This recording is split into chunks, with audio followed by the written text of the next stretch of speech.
Ladies and gentlemen, we are now with the coach of Benin.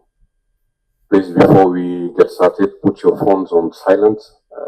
I'm hearing a lot of phone noises in the room. Please put your phones on silent. So we are at the end of game 41 between Egypt and Benin. Egypt qualified for the quarterfinals. Coach, your team has done very well in this competition, and today again we have to go into extra time to be defeated. What's your analysis of this game, of this evening? On a vu un match qui était un combat, une bataille, tout en jouant au football. On a vu deux équipes qui se sont livrées une bataille âpre et avec de belles choses. Franchement, j'ai vu un grand match de football au niveau de l'engagement, au niveau de la combativité. Évidemment, quand vous prenez les individualités égyptiennes, on n'a pas la même chose, d'autant plus qu'il nous a manqué notre meilleur joueur offensif, le capitaine Steve Mounier.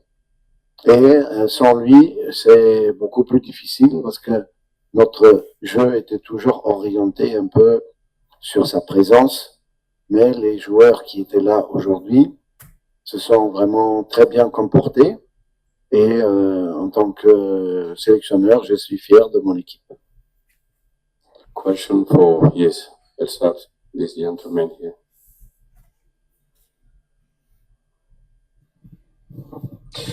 Coach, bonsoir. Herman Rodrigue Amégan, Bénin TV. Coach, ce soir, le Bénin perd 3-1 face à une équipe d'Égypte.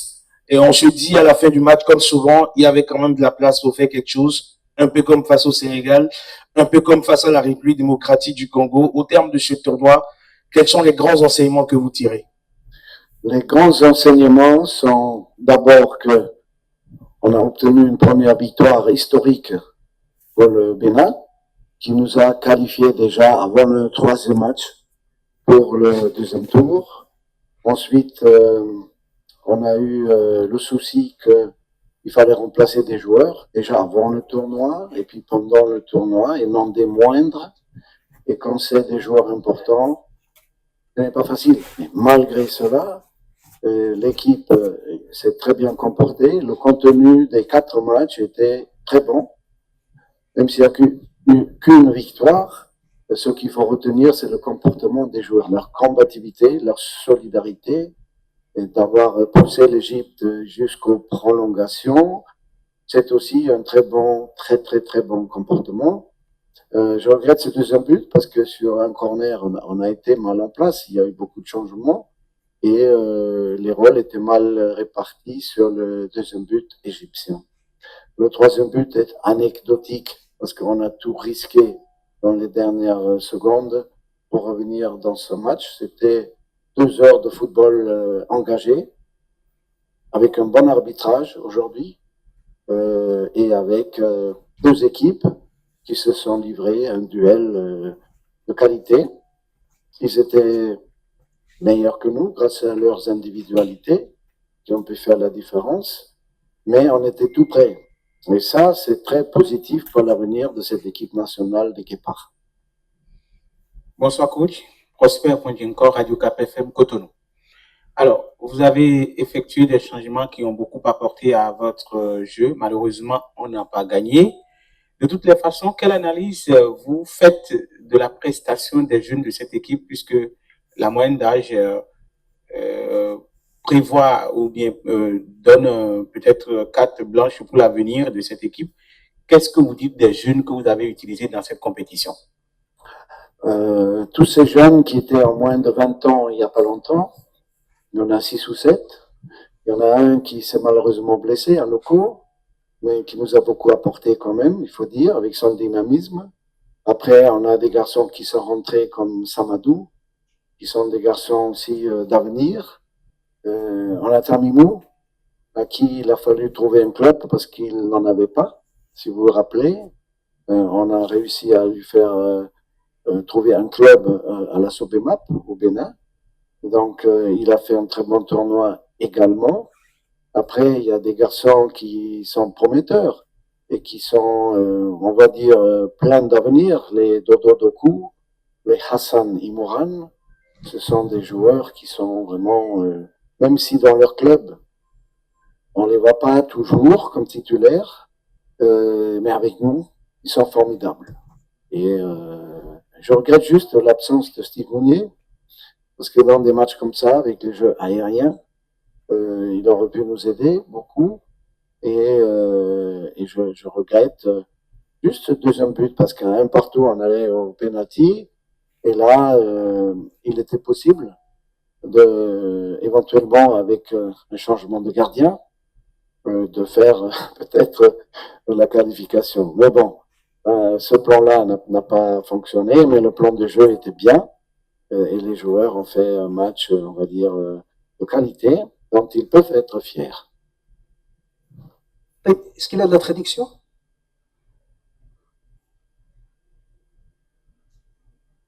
ميرسي كوتش. طيب اولا اهنئك، قدمت مباراه كبيره.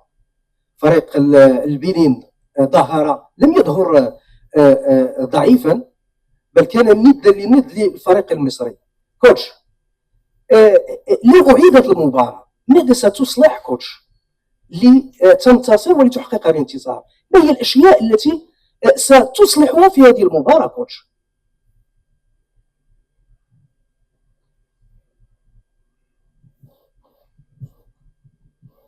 Oui, nous allons essayer d'être plus efficaces sur le plan offensif, parce que, bon, on a eu quelques occasions, mais à mon goût, il nous a manqué un peu de présence physique aussi, devant, en l'absence de notre avant-centre habituel.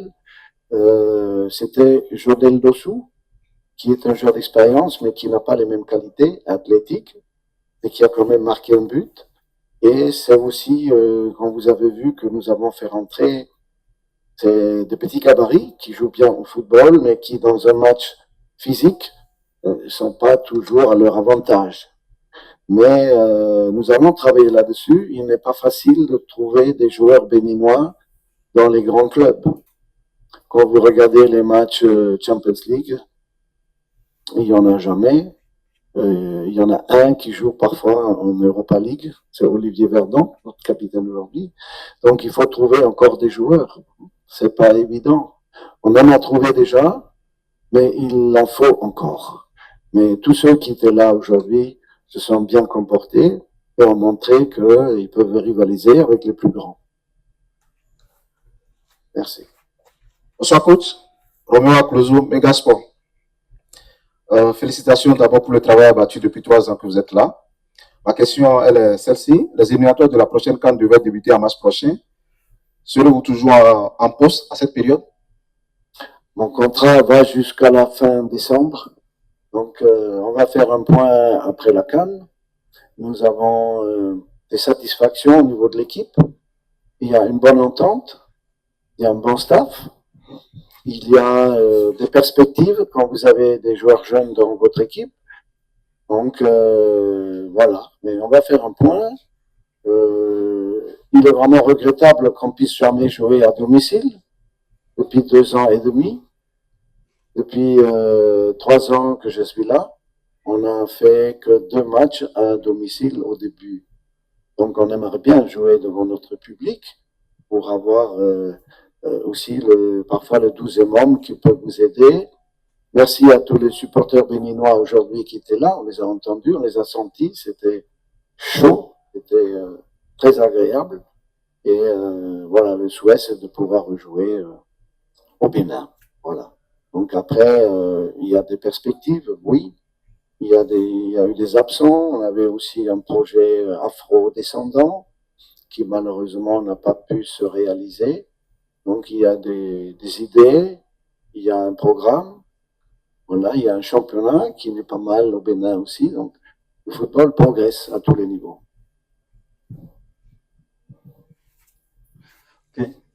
Bonsoir coach, Tunde Aliou, Foot Africa.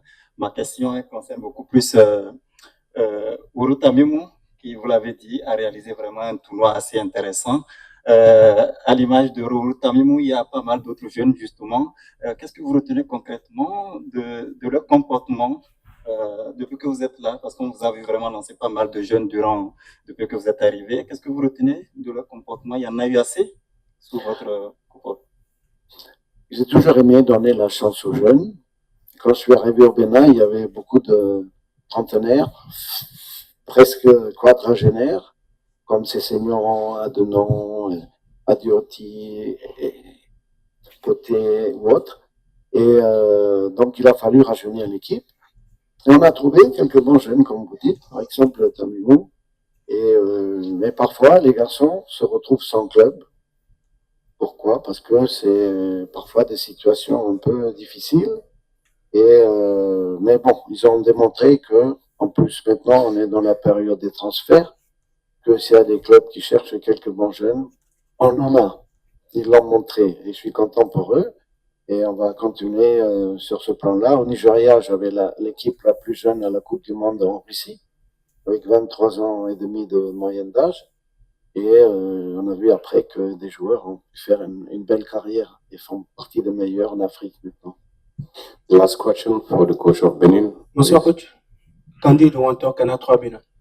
Coach, au thème de cette aventure pour les Guépards du Bénin, est-ce que vous nourrissez des regrets? J'ai pas compris. Au thème de cette aventure pour les Guépards du Bénin, est-ce que vous avez des regrets? Des regrets, on en a toujours quand on est éliminé. Comme je vous ai dit, ce deuxième but-là était évitable. Hein, sur ce corner, on doit être mieux en place, mais il y a eu tellement de changements déjà que certains joueurs n'étaient peut-être pas bien au courant de leur rôle. Mais bon, ça, c'est le prix à payer quand vous avez une équipe jeune. C'est que parfois, il y a des erreurs, mais chaque fois, on apprend. On apprend même plus quand on perd que quand on gagne, parce qu'on se remet plus en cause. Et en ce qui concerne d'autres regrets, c'est l'absence des joueurs blessés ou malades qui n'ont pas pu venir. Voilà, ça c'est un petit peu parce que si on avait eu nos meilleurs joueurs, peut-être qu'on aurait pu être un peu plus efficace sur le plan offensif. Merci coach, même si l'aventure s'arrête là. On vous félicite pour le parcours et surtout un bon retour à la maison. Merci beaucoup.